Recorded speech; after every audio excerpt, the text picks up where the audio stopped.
Bienvenidos a una nueva transmisión.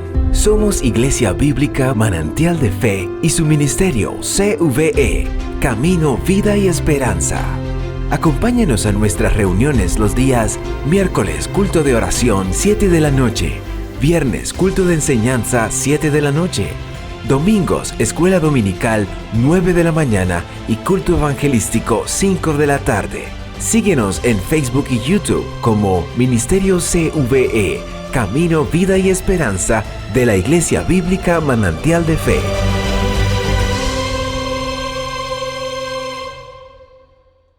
Entraremos en el verso 13 bajo el tema El gozo del Señor es nuestro gozo.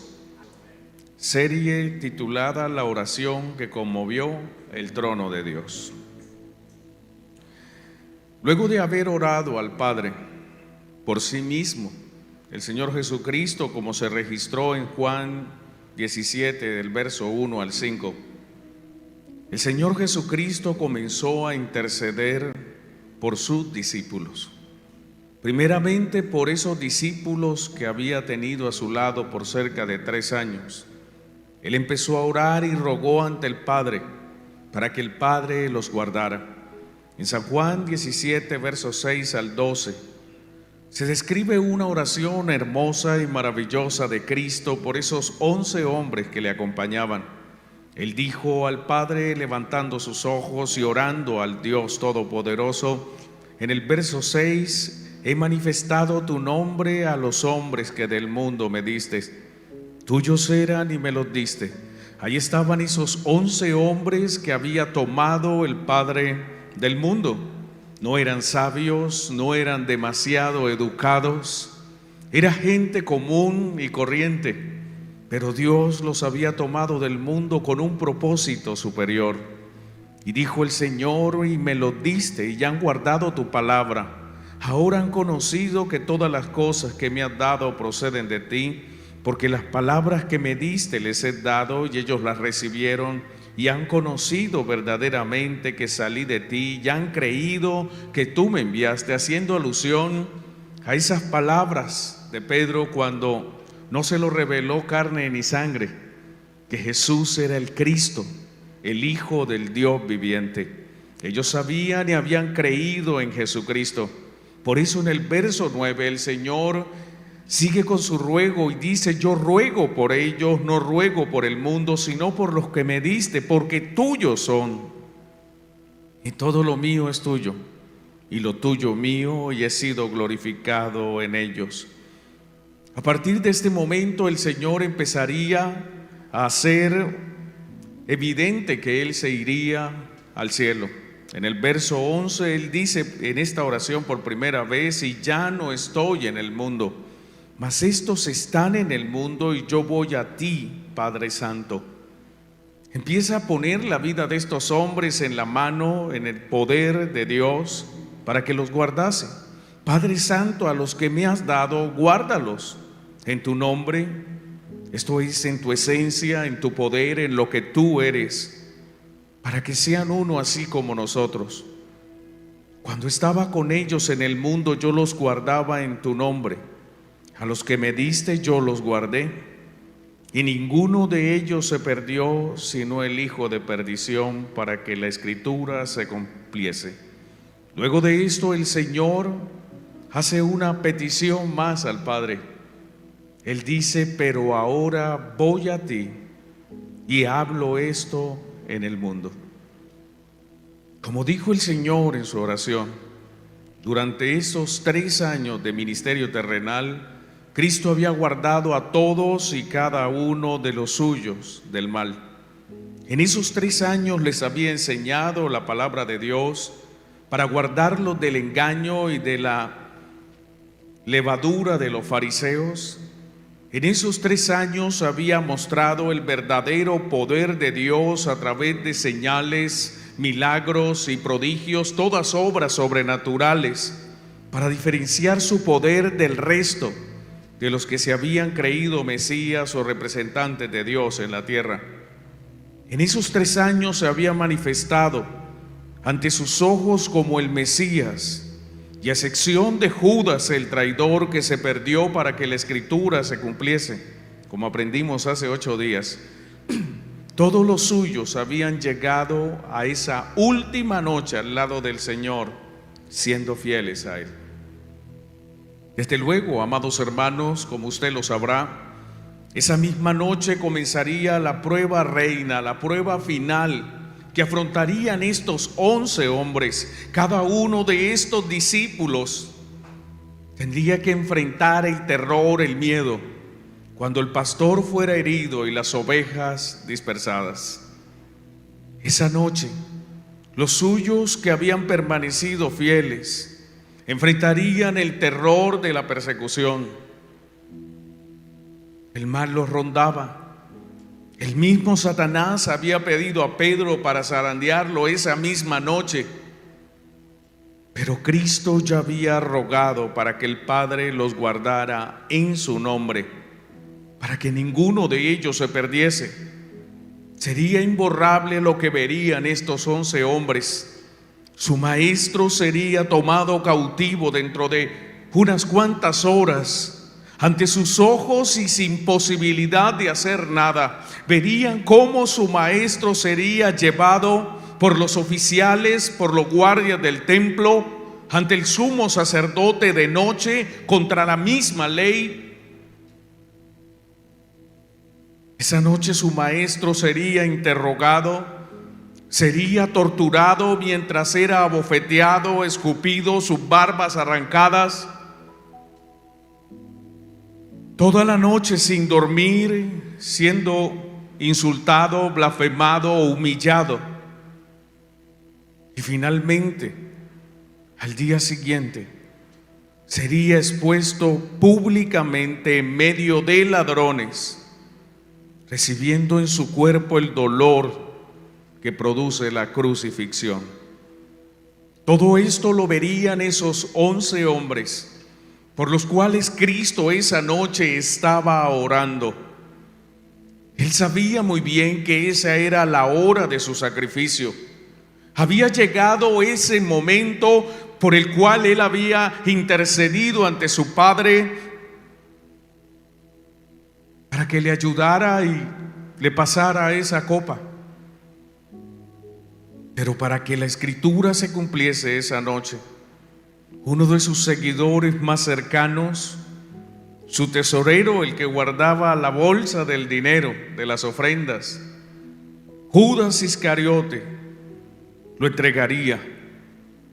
A cambio de 30 piezas de plata, él guiaría a los guardias del templo para entregarlo, para que ellos lo tomaran cautivo, para que se cumpliera lo que estaba escrito acerca del Mesías desde antes de la fundación del mundo, que el Mesías moriría en una cruz, para que así usted y yo y todos los creyentes de todas las épocas pudiésemos ser redimidos para su gloria. Pero antes de ser llevado por sus enemigos a su sacrificio, Jesús oró en voz alta al Padre. No hubo susurros, sino una potente voz que oraba directo al trono de Dios en el cielo. Delante de los suyos, Cristo pidió que el Padre le restaurara su gloria. Delante de los suyos, Él pidió por cada uno de sus seguidores para que el Padre los guardara del mal.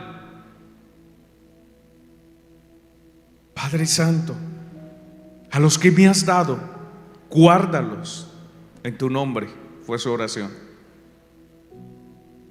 Él iría a la cruz tal y como había sido profetizado. Mas su amor, amados hermanos, su amor por sus discípulos, lo llevó en sus últimas horas a pedir con fervor por cada uno de ellos. Por eso dijo mientras oraba: pero ahora voy a ti y hablo esto en el mundo. Sus palabras estaban siendo declaradas en el mundo que Él había creado.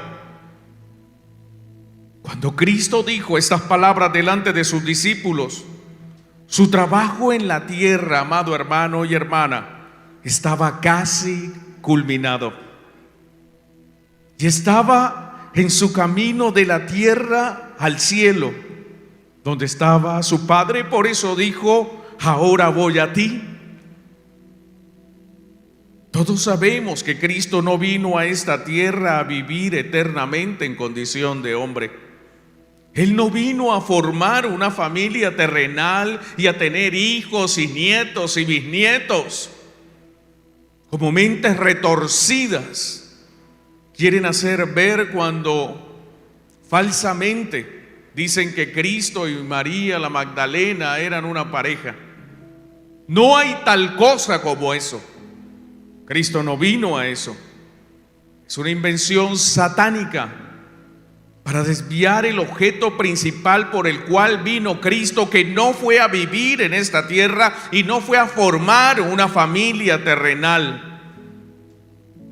Tampoco vino solo a influenciar a ese grupo de hombres, a ese pequeño y reducido grupo de judíos.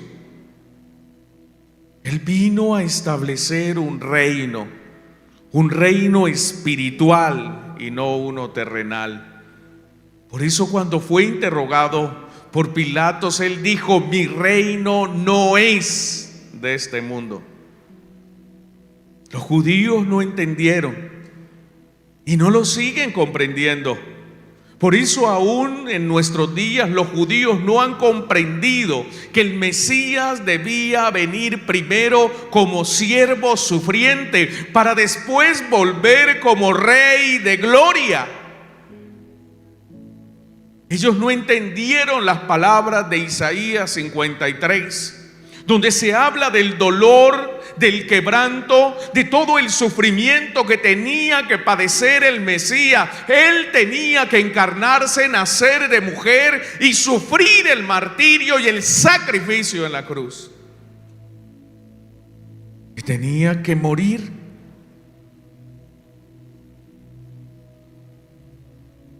En muchas ocasiones Jesús había dicho a sus discípulos que Él había descendido del cielo, pero no con ningún propósito terrenal, ni buscando nada personal. Su único propósito por el cual vino a esta tierra, entiéndalo bien, fue para hacer la voluntad de su Padre que lo envió.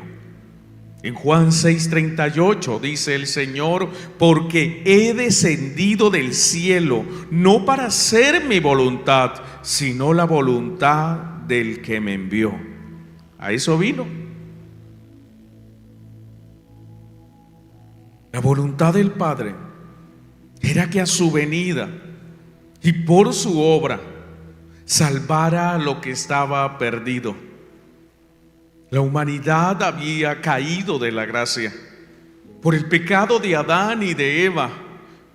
La humanidad había sido destituida de la gloria de Dios, y como el pago del pecado es la muerte, la humanidad estaba condenada a morir por causa del pecado practicado. La humanidad no podía salvarse. No había nada que el hombre y la mujer pudiesen hacer para ser salvos y para reconciliarse por sus propios medios y recursos y sus obras con Dios. No había forma humana para que el ser humano pudiese volver esa enemistad con Dios una amistad con Dios. Solo Dios podía tender el puente para reconciliar al hombre consigo mismo.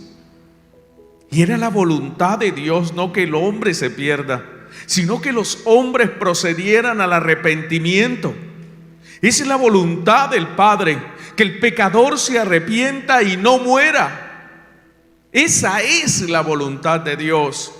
Quiere Dios que todos los hombres de la tierra abandonen la idolatría y los pecados y la inmoralidad y su amor por el mundo y se conviertan a Él de corazón. Ese es el deseo de Dios, para que escapen de su ira venidera que vendrá. Mateo capítulo 18, verso 11.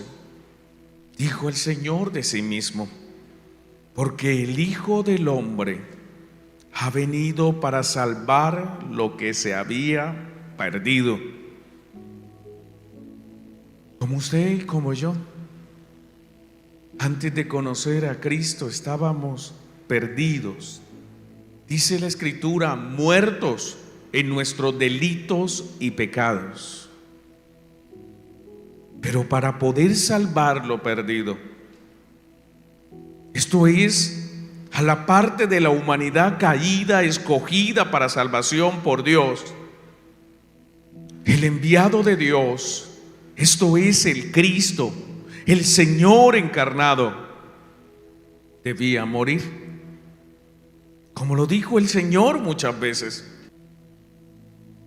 Jesús dijo en varias ocasiones, Lucas 9:22, y diciendo: es necesario. Ni siquiera es porque toca, no, es que es necesario que el Hijo del Hombre padezca muchas cosas y sea desechado por los ancianos. El Sanedrín judío desechó a Cristo, no lo recibió como el Mesías. A lo suyo vino y lo suyo no le recibieron. Estos hombres nunca creyeron que Jesús era el Mesías. Es necesario que el Hijo del Hombre padezca muchas cosas y que sea desechado por los ancianos, por los principales sacerdotes y por los escribas, y que sea muerto y resucite al tercer día. Juan 3:14. Y como Moisés levantó la serpiente en el desierto, así es necesario que el Hijo del Hombre sea levantado. Era necesaria su muerte, como era necesaria su posterior resurrección al tercer día. Tanto su muerte. En Primera de Pedro capítulo 1 versos 18 al 20 se nos enseña: sabiendo que fuisteis rescatados de vuestra vana manera de vivir, la cual recibisteis de vuestros padres, sí, la herencia que nos dejaron nuestros padres terrenales, la forma de vivir del mundo, no con cosas corruptibles como el oro o la plata. Y aquí viene con que es que usted y yo fuimos redimidos, sino con la sangre preciosa de Cristo, como de un cordero sin mancha y sin contaminación, ya destinado desde antes de la fundación del mundo, desde antes de que el mundo se creara, ya Cristo estaba destinado a morir. Desde antes de la fundación del mundo, pero manifestado en los postreros tiempos por amor de vosotros, y mediante el cual creéis en Dios, quien le resucitó de los muertos y le ha dado gloria, para que vuestra fe y esperanza sean en Dios. Así que Cristo murió por nosotros, iglesia. Era el deseo del Padre, esa era la voluntad del Padre, pero debía resucitar. Nuestro Señor resucitó.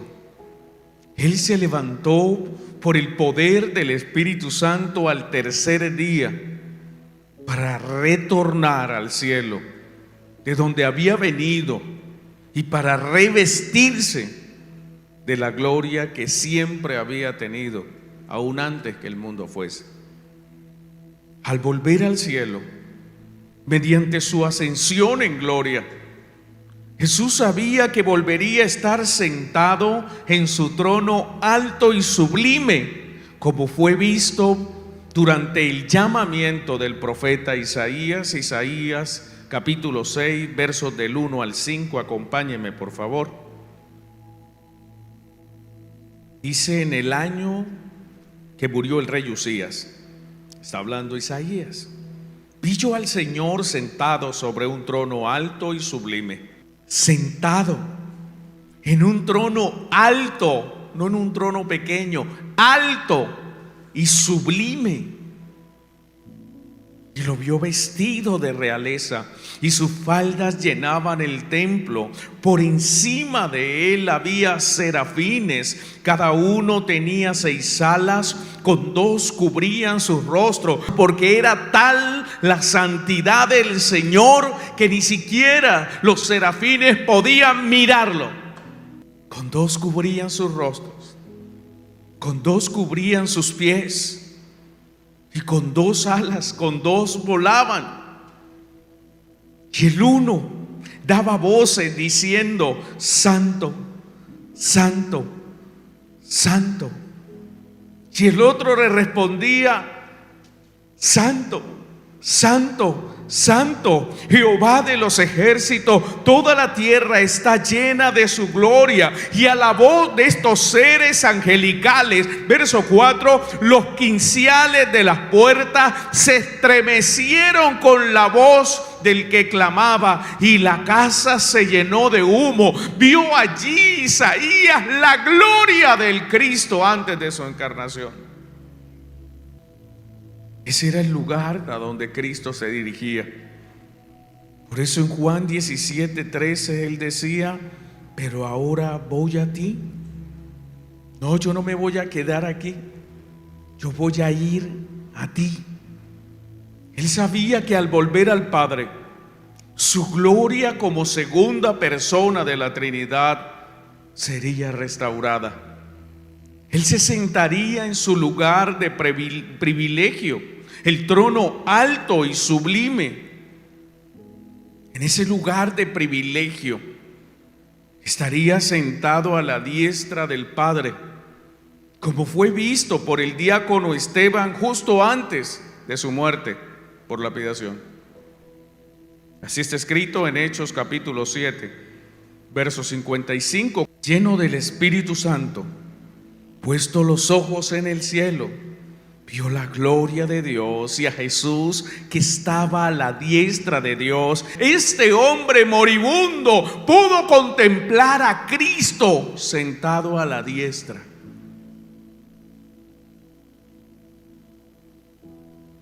Pero ahora voy a ti, voy a ir a ese trono alto y sublime. Voy a ir y me voy a sentar a tu diestra. Eso lo sabía Cristo. Y hablo esto en el mundo, dijo el Señor.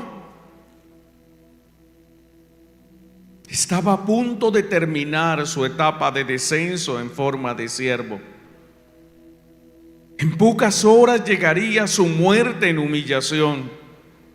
Pero Jesús sabía que luego de resucitar, Él ascendería al cielo, y al llegar al cielo se sentaría en su trono de gracia. Él sabía que con su victoria sobre el pecado, sobre la muerte y sobre Satanás,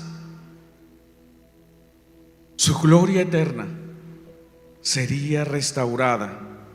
Aquella gloria que había tenido con el Padre desde antes que todo existiese, glorificado, dignificado, honrado y exaltado. Esto era lo que le esperaba al llegar al cielo: recibir un nombre que era sobre todo nombre, un nombre delante del cual todos los hombres se arrodillarían, y toda la lengua que existe en esta tierra, todo lo que pueda hablar, confesarían que Jesús, que Él era el Señor. Como está escrito en Filipenses 2, en el verso 6, el cual siendo en forma de Dios no estimó ser igual a Dios como cosa que aferrarse, habla de su descenso, sino que se despojó a sí mismo, tomando forma de siervo, se hizo hombre y hecho semejante a los hombres, y estando en condición de hombre se humilló a sí mismo, haciéndose obediente hasta la muerte y muerte de cruz. Primero se humilló y murió en humillación. Pero no se quedaría allí, dice el Señor, verso 9. por haber obedecido a su Padre, por lo cual Dios también le exaltó hasta lo sumo. Cuando Él resucitó y cuando ascendió al cielo, fue exaltado hasta lo sumo y le dio un nombre que es sobre todo nombre. No hay un nombre superior al del Señor, para que en el nombre de Jesús se doble toda rodilla de los que están en los cielos y en la tierra. Todos los hombres tendremos y tenemos que arrodillarnos ante Cristo. Y debajo de la tierra, aún los demonios tienen que temblar y arrodillarse.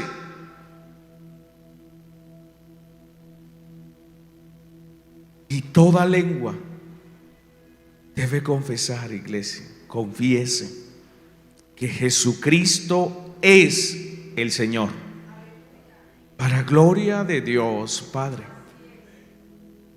Este era el gozo que Jesús tenía por delante.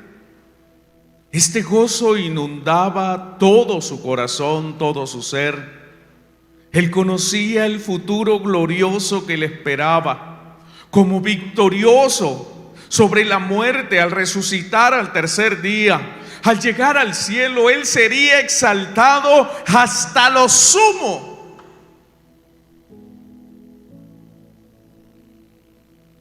El saber que su victoria era segura, que sus discípulos también algún día lo verían con aquella gloria, sentado al lado del Padre. El saber que también sus discípulos un día a su venida experimentarían el mismo gozo en sus corazones. Él siguió orando y dijo, Juan 17:13, pero ahora voy a ti y hablo esto en el mundo. Quiero que sea testigo todo el que me escuche, en pocas palabras, para que tengan mi gozo cumplido en sí mismo. Él quería que sus discípulos experimentaran ese gozo que Él sentía en su corazón, el gozo de saber que ya era vencedor, que su gloria restaurada iba a permitir que sus discípulos algún día también experimentaran esa gloria junto con Él. Si bien, amados hermanos, todos los discípulos del Señor, hoy experimentamos el gozo del Señor en nuestros corazones,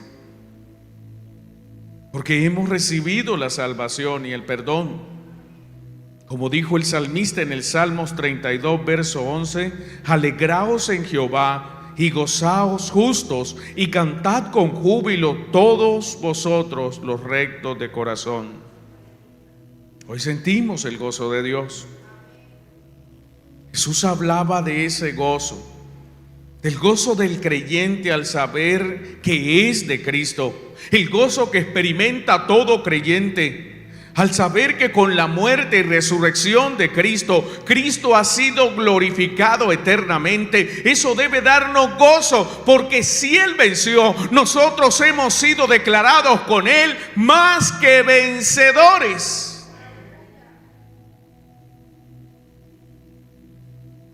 Es seguro, amado hermano y hermana, que esa noche durante la intercesión de Cristo se produjo gozo en el corazón de sus discípulos. Debió haber sido una experiencia maravillosa el escuchar a Jesús orar por ellos, pedir que el Padre los guardara. Debió haber sido algo maravilloso, hermanos. Estar seguros de que esa oración de Cristo iba a llegar al cielo y que les iba a garantizar la protección terrenal, pero también la seguridad de gloria eterna al lado de Cristo. En la tierra Jesucristo sirvió como un siervo,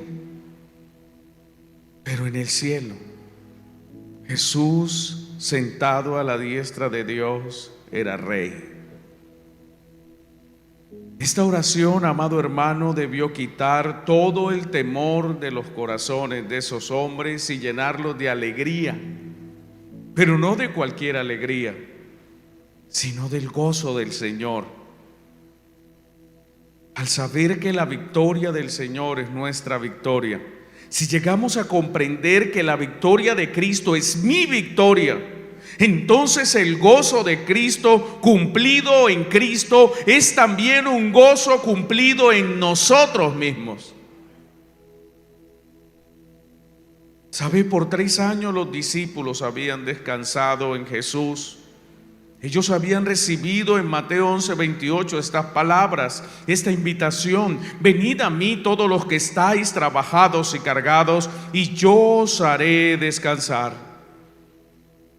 Por 3 años habían experimentado la paz de Dios en sus corazones. Ellos habían recibido estas palabras del Señor: mi paz, la paz os dejo, mi paz os doy. Habían tenido descanso, habían experimentado la paz de Cristo por 3 años. Habían saciado la sed de sus almas con Cristo. Porque Cristo había dicho en Juan 7:37, alzando la voz: si alguno tiene sed, venga a mí y beba. Habían disfrutado de la presencia del Mesías, del Hijo de Dios, por 3 años. Aparte de esto, Jesús les había prometido vida eterna. Juan 5:24, de cierto os digo, el que oye mi palabra y cree al que me envió tiene vida eterna. Les había prometido volver por ellos esa misma noche y llevarlos a la morada celestial. Juan 14:1-4, no se turbe vuestro corazón, creéis en Dios, creed también en mí. En la casa de mi Padre muchas moradas hay. Si así no fuera, yo os lo hubiera dicho. Voy pues a preparar lugar para vosotros, y si me fuere y os preparare el lugar, vendré otra vez y os tomaré a mí mismo, para que donde yo estoy vosotros también estéis, y sabéis a dónde voy y sabéis el camino. Todas estas promesas ya eran una realidad para estos hombres esa noche.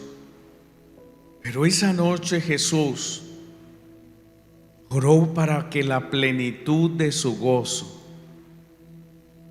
estuviera en ellos. En nuestras palabras, Cristo dijo: quiero que tengan mi gozo cumplido en ellos.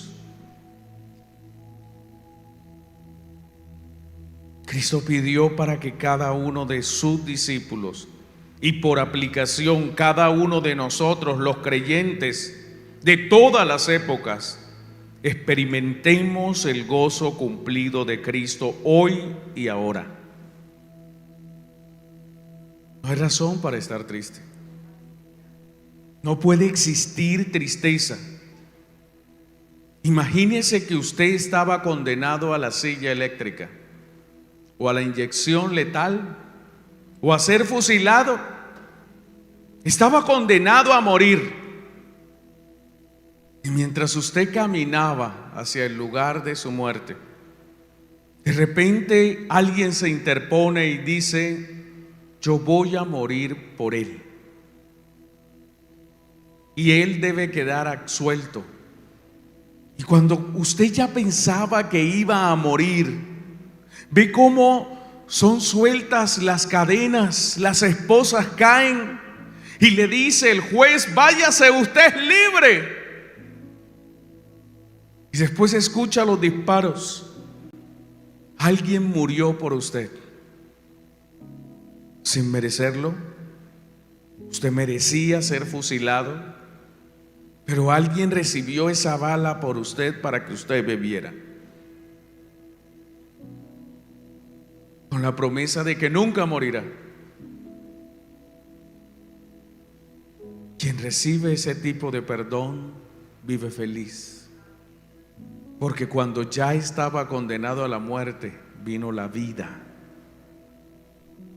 Eso fue lo que Cristo nos dio, la vida, su vida. Y por eso al cristiano verdadero no le importa lo que pase en esta tierra. El cristiano sabe que él ya tiene vida eterna. Y nadie puede quitarnos esa seguridad. Podrán quitarnos inclusive la vida física, pero sabemos y estamos seguros que tenemos vida eterna en Cristo, porque como Cristo venció la muerte, nosotros hemos vencido la muerte en Cristo.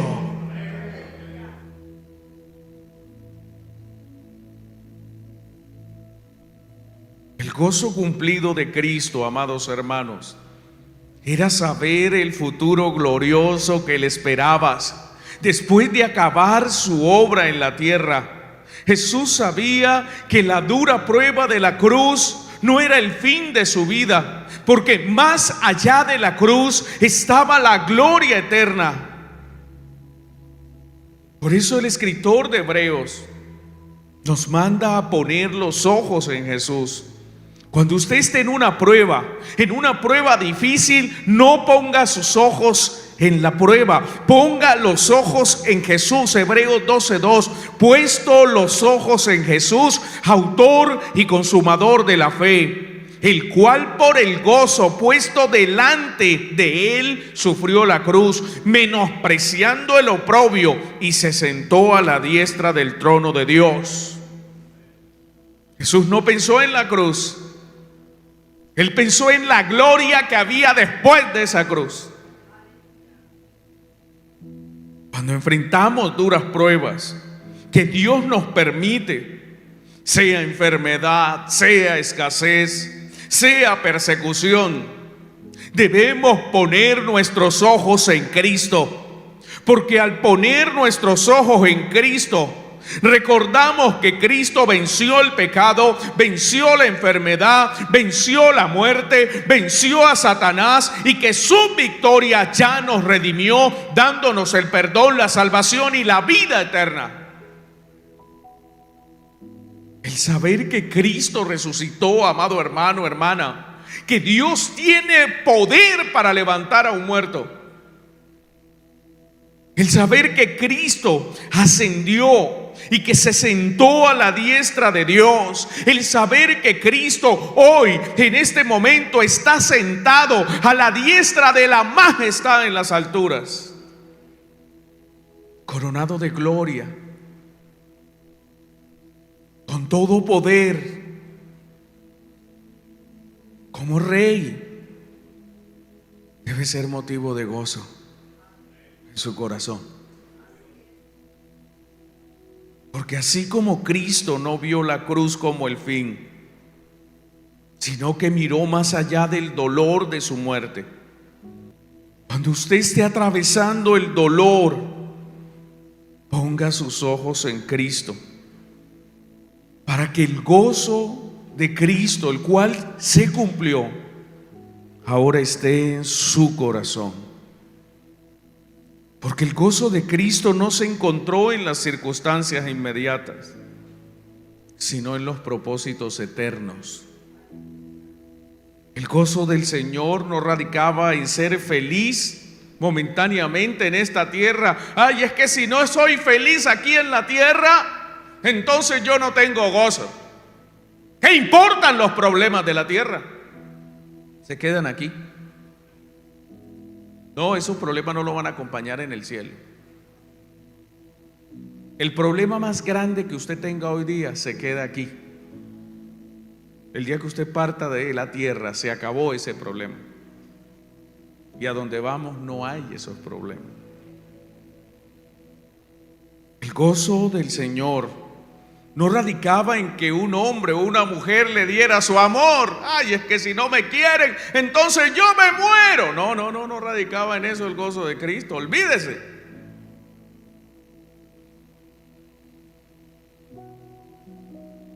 Tampoco el gozo del Señor era gozar de buena salud. En unas cuantas horas su cuerpo iba a quedar molido. No era una vida de abundancia, pues no tenía ni dónde recostar su cabeza.